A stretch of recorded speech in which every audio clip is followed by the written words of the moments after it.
All Indiana Politics is your premier source for Indiana politics, focusing on issues that matter to you. I still want us to be the best in the Midwest. We can't afford another lockdown. Give the citizens of this country the relief they need. Education in the state of Indiana remains priority number one. In-depth, nonpartisan coverage. We don't know exactly where the economy will be in January. People are worried with good reason. Exclusive interviews with Indiana's political leaders. We have the resources here in the state of Indiana to care for those who are in need. Expert analysis on critical legislation. We need to reform those laws. This recovery is going to take some time. We've got to anticipate that there'll be a budget shortfall. From Wish TV, this is All Indiana Politics Podcast on the All Indiana Podcast Network. I'm Garrett Bergquist, government reporter for Wish TV and the producer of All Indiana Politics. When Governor Mike Braun took office, he placed most of the state's agencies under cabinet-style secretaries. One of them is Secretary of Commerce David Adams. Adams oversees agencies including the Indiana Economic Development Corporation, the Department of Workforce Development, and the Indiana Destination Development Corporation. He's a business consultant who previously served as commissioner of the Department of Workforce Development. He also led state pension reform under then-Governor Mitch Daniels. We discussed the Braun administration's regional economic development strategy, plans for the LEAP district, and recent changes to minority entrepreneurship programs. And joining us now is Indiana Secretary of Commerce David Adams. Mr. Secretary, welcome to the show. Pleasure to be here. Thank you for having me. Tell me how these first few months in office have gone, and how are you carving out this role? Yeah, so, a couple of things happened when the governor, prior to coming into office, really took a look at state government and said, we've got a lot of agencies doing a lot of things. And so as a business person, he understood that for us to be more efficient, there might be a better way to reorganize state government. So the governor organized us into 8 secretaries reporting directly to him as a cabinet. And within the commerce vertical as he's created, I have traditionally what we call the Indiana Economic Development Corporation. But I also have responsibility for all workforce development. So DWD, Department of Workforce Development. We did have the governor's workforce cabinet, but as a consolidation to be more efficient, we've rolled that out into the Department of Workforce Development. Have responsibility for tourism, or I like to think about visitor attraction, which includes the Arts Commission, the ports. And so we've got a pretty expansive operation here, and I think there's a recognition that workforce and economic development are tightly linked. So it's the first step. It gives us an opportunity to really operate in a much more efficient way, and we're going to continue to look for opportunities within this vertical to how do we integrate and provide better services to constituents here in Indiana. So really excited about the opportunity, and also we're well down the runway. The governor's given us some very specific objectives, and I'm happy to report on that as well, that either through a legislation or executive order, and happy to talk more about that, we were able to get some big things done this last legislative session, so all good. What would you say are the 3 most impactful things that you were able to get done during this past legislative session in terms of impact to the average Hoosier? Yeah, so one of the big areas is innovation and entrepreneurship around Main Street, Indiana, which is one of the 4 objectives the governor's given me. Today here in Indiana, we've got approximately 600,000 small to mid-sized businesses. And if you think about it on a volume basis, that represents about 99% of all businesses here in Indiana. We know that there's been a lot done on the venture side to really excite about entrepreneurship through building a business. But we also know that there's the opportunity, entrepreneurship through acquisition. How do we, first support the small businesses that are in a lot of our rural communities that are really important? And this is not lost on the governor, being a Main Street entrepreneur, creating a successful business in Jasper, Indiana, as well as First Lady Marine. But how do we also inspire those 25 to 55-year-olds that might be thinking about, hey, there's an opportunity to acquire a business. How do we help, remove the friction and streamline this process to really make that happen? In addition, the governor is very focused on a regional economic development model. So through executive order, he's charged me with helping us to define the economic and workforce regions. And I think we got a good base to build off of with the READY programs that have been institutionalized since 2021. So that was another big achievement for us. There's more to come in that arena. And again, happy to talk about that. And then I think the other big piece of this is a recognition that we need to help the 3.3 million Hoosiers that are currently working, and what can we do to really help them get these skills needed to fill some of these high-value, high-wage jobs. So overall, I think it was a very successful session for us, a lot of work, but now the real work begins in terms of implementing what we were able to get done with the legislature and through the governor's actions. Let's talk a little bit more about that economic development strategy. The governor has said that he wants a 92 county strategy.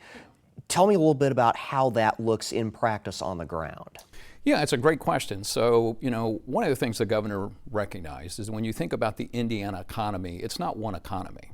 It's a series of regional economies. And so if you even think about the RV capital of the world, that's unique to Elkhart, Indiana. When we start to think about life sciences, there's a lot happening here in Indianapolis. And so as we start to look around the state, we start to see that regional economies differ from one another. So one, we need to recognize that, and we're very fortunate through the READY program, which was formed in 2021, that there's already a significant amount of capital in the market today to really help develop places. And we have 15 regions throughout the state, and each of those regions is focused on, whether it's new trails, new housing, whatever it may be from a placemaking standpoint. That process is relatively well underway. I've been fortunate over the last 6 or so months to get out and visit all 15 regions. And what's become very clear in terms of visiting those regions is that there are things that are genuine and authentic to who they are. B, they're very excited about the fact that they've come together in some ways that they normally wouldn't have come together. And I think there's the opportunity from a regional standpoint for us to take the next step, which is in terms of their 5 and 10-year goals, how do we as a state support their strategies in terms of what they want to develop? So what's really important to the governor and myself is that we focus on every corner of the state. And by taking this regional approach, we'll be able to really lean into what's genuine and authentic to a community and actually lean into helping support them, as opposed to how we've traditionally operated things, which is everything at the state level. So we really want to invert economic development to support not just businesses, but as importantly, how do we support the workforce, which is a critical component in terms of every business we speak with today. Governor Braun has ordered several IEDC programs specifically to stop using race or ethnicity as criteria for grant awards, and those include Elevate Me and the Community Collaboration Fund. Those are programs that were specifically targeted toward minority entrepreneurs. So how do you plan to encourage business growth among historically marginalized groups if you're taking away that criteria? Yeah, we want to be inclusive of all. I think the net of this is we want to expand the venture side of this, and I think it's one of the key reasons why we broke these things up. Traditionally, we've had venture and we've had Main Street all allocated into one bucket. Specifically, by pulling Main Street out and focusing on that as a vertical as well as venture as a vertical, I think we're going to be able to accelerate that. But I think we want to continue to be inclusive of everyone in terms of the development, but understand there's a couple of different swim lanes in terms of how we want to pursue this. And we want to put metrics around all of this as well and report out on those metrics in terms of the successes that we're having and, candidly, some of the challenges that need to be corrected. So do you see those metrics being used to target groups that historically have not had a lot of economic investment and putting more investment into those communities anyway? Well, I think what we're going to lean into is what are the regions trying to do. So really, instead of us at the state level trying to dictate or try to manage what might happen at the state level, how do we lean into, from a strategic standpoint, what a particular region is trying to do with venture, with Main Street, with existing businesses, with new businesses that they might want to bring into this. And we know there's going to be some common metrics that are going to be important to all of us, which is one, a population growth, employment growth, which is really important to economic development.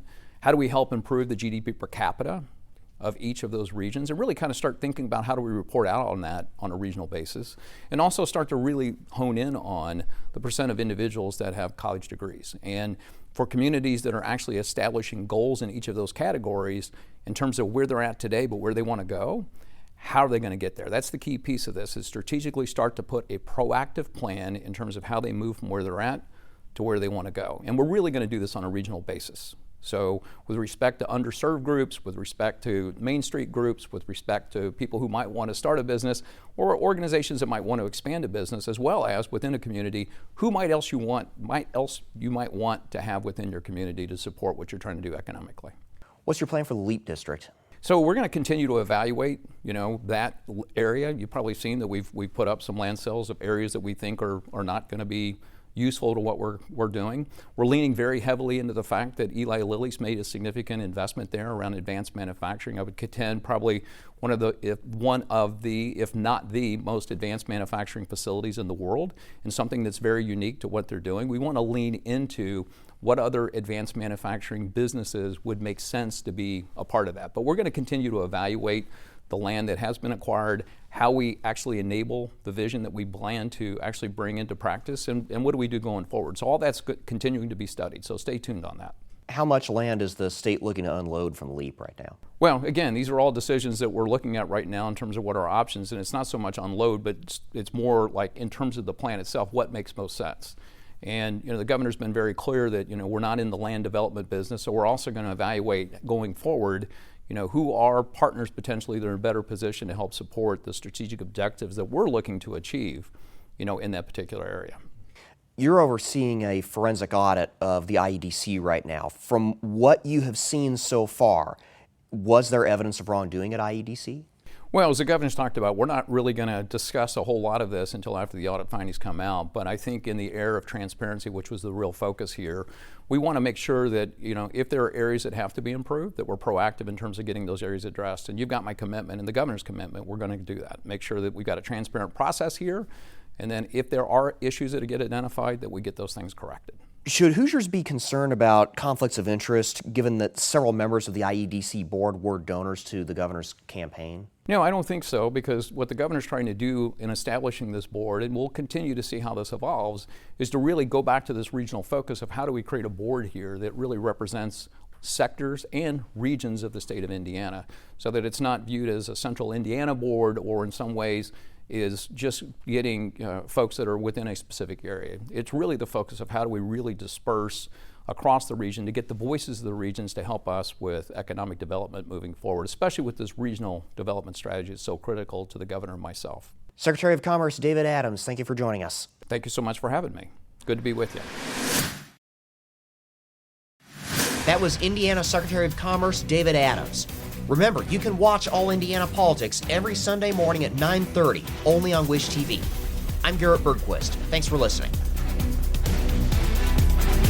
From Wish TV, this is All Indiana Politics Podcast on the All Indiana Podcast Network.